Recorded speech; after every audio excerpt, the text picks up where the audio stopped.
আমি টোটালি ছিলাম জেনারেল ব্যাকগ্রাউন্ডের। সেখান থেকে ইসলাম বিশ্ববিদ্যালয়ে আসলাম 2019 সালের 15 জানুয়ারি আমাদের উদ্বোধনী ক্লাস হয়। সেই উদ্বোধনী ক্লাসে আমি স্বাগত বক্তব্য দিয়েছিলাম নতুনদের পক্ষ থেকে।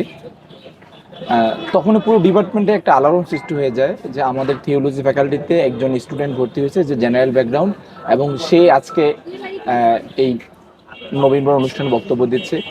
সেই থেকেই স্যারদের খুব নজরে আসি এবং এই পর্যন্ত আলহামদুলিল্লাহ স্যারদের নেক নজরে থাকার সৌভাগ্য হয়েছে।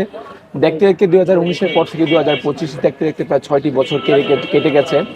এর মধ্যে করোনার যেই ভয়াবহ তাণ্ডব ছিল, সেই কারণে আমাদের একাডেমিক আমরা কিছুটা পিছনে পড়ে যাই।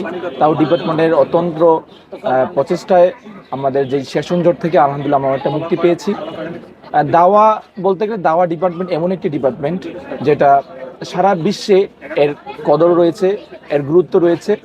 এবং আমি দাওয়া ডিপার্টমেন্টে আসার পর যেই বিষয়গুলো খেয়াল করেছি, দাওয়া ডিপার্টমেন্টের স্টুডেন্টরা নট অনলি তারা ইসলামিক লাইনের মধ্যে ইসলামিক মেন্টালিটির হয়, তারা প্রত্যেকটা সেক্টরে ইসলামী বিশ্ববিদ্যালয়ের যতগুলো সেক্টর আছে প্রত্যেকটা সেক্টরে দাওয়া ডিপার্টমেন্টের ছাত্ররা লিডিং দিচ্ছে। আমরা যদি বলি ইসলামী বিশ্ববিদ্যালয়ের প্রথম ডকুমেন্টারি ভিডিও যেটা আমাদের আব্দুল্লাহ আল বাকি ভাই করেছিলেন, তিনি দাওয়া ডিপার্টমেন্টের স্টুডেন্ট ছিলেন।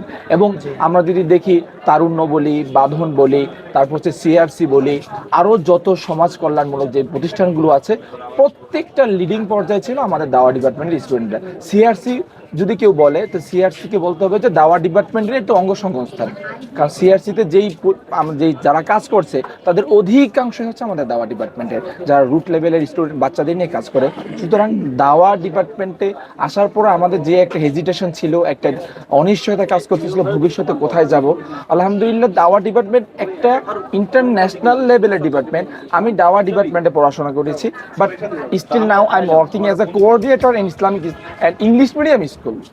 I'm working with an English medium school since last 1 year, and they are totally satisfied about my service. শুধু আমার সার্ভিসের কথা বলছি না, আমাদের দাওয়া ডিপার্টমেন্টকে এই বিসিএস ক্যাডার আছে, পুলিশ প্রশাসনে আছে, সব সেক্টরে আমাদের দাওয়া ডিপার্টমেন্টের ছেলেরা আছে।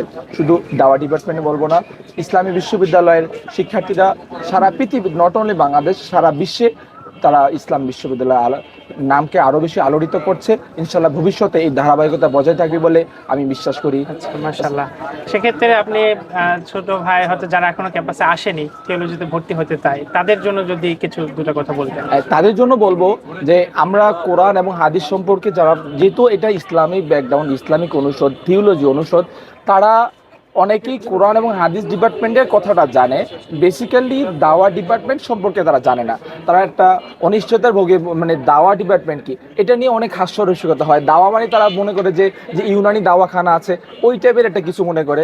বাট এটা আমরা শুরু থেকে আসার পর ভাইদের মধ্যে যেটা দেখেছি যে তুমি দাওয়া ডিপার্টমেন্টে আসছো, কোন ডিপার্টমেন্টে আসছো সেটা এখন বুঝতে পারবা না, বাট কিছুদিন পর তুমি বুঝতে পারবা যে যারা দাওয়া ডিপার্টমেন্টে ভর্তি হয় নাই তারা আফসোস করবে। বাট আমরা সেটা দেখেছি যে আলহামদুলিল্লাহ তারা এই দাওয়া ডিপার্টমেন্টে যারা ভর্তি হয় না তারা আফসোস করেছে, কারণ মিডিয়া অঙ্গনে দাওয়া ডিপার্টমেন্ট লিডিং দিচ্ছে, সাংবাদিকতা অঙ্গনে দাওয়া ডিপার্টমেন্ট লিডিং দিচ্ছে, যে কোনো সমাজ স্বেচ্ছাসেবী সংগঠনে দাওয়া ডিপার্টমেন্ট লিডিং দিচ্ছে।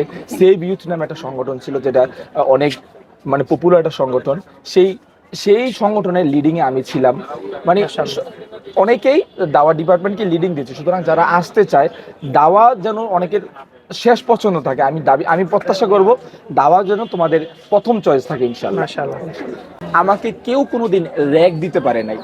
এবং যখন আমি ইউনিভার্সিটিতে প্রথম আসছি 15 জানুয়ারি 2019 সালে, আমাদের একটা বন্ধু ছিল, তাকে নিয়ে আমরা লেকপাড়ে গেলাম। তাকে নিয়ে যাওয়ার পরে দেখলাম যে একটা ছেলে একটা মেয়ের হাতে এই রজনীগন্ধার স্টিক ছিল। তখন আমরা বুঝতে পারলাম যারা ফার্স্ট ইয়ার, আমরাও ফার্স্ট ইয়ার, তাদেরকে বুঝতে না দিয়ে তাদেরকে বললাম এদিকে আসো, মানে তাদেরকে হালকা করে র্যাগ দিয়ে দিলাম। তারা বুঝতে পারে নাই আমরাও যে আজকে ফ্রেশার ছিলাম। এটা খুবই ইন্টারেস্টিং ছিল। আরেকটা বিষয় ছিল, হলে থাকার কারণে অনেকে বুঝতে পারতো না, জানতো না যে আমি সিনিয়র না জুনিয়র। আমার থেকে 3 ইয়ার সিনিয়র একজন ভাই মানে আমাকে সিনিয়র ভেবে টানা 6 মাস সালাম দিয়েছেন। এরপর হঠাৎ করে একদিন ভাই আমাকে জিজ্ঞেস করেন, ভাই আপনার সেশন কত? বললাম যে ভাই আমার সেশন তো হচ্ছে কি 18-19। উনি বলতে ভাই আমার সেশন হচ্ছে 15-16। আসলে আপনি দেখতে অনেক লম্বা চওড়া, আপনাকে বেশ হ্যাঁ, সুন্দর এরকম গঠন, কিছু এই অনেক কারণেই মজার কি স্মৃতি হলের মধ্যে আছে, আলহামদুলিল্লাহ।